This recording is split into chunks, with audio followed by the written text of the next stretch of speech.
புதுச்சேரி மாநிலத்தில் போலி மருந்து தொழிற்சாலையில் கோடிக்கணக்கான மருந்துகள் பிடிப்பட்ட சம்பவத்தின் எதிரொலியாக புதுச்சேரி மாநிலம் முழுவதும் பல்வேறு மருத்துவமனை மற்றும் மருந்தகத்தில் புதுச்சேரி மருந்து கட்டுப்பாட்டுத்துறை அதிகாரிகள் ஆய்வு செய்து வருகின்றனர். அதன் ஒரு பகுதியாக இன்று புதுச்சேரி மாநிலம் காரைக்கால் மாவட்டத்தில் உள்ள 50க்கும் மேற்பட்ட மருந்தகத்தில் 6 பேர் கொண்ட புதுச்சேரி மாநில மருந்து கட்டுப்பாட்டுத்துறை அதிகாரிகள் அதிரடி சோதனையில் ஈடுபட்டனர்.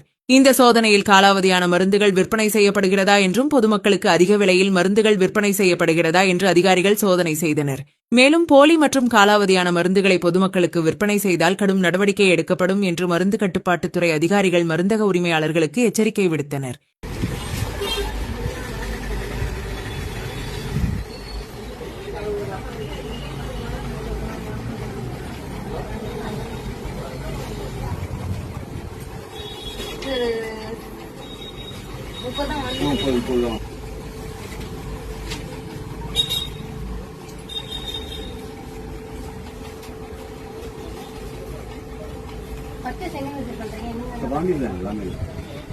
அந்த பேட்ச்க்குள்ளது இங்க இல்ல சார், இது எல்லா இடத்துலயுமே இருக்கும்.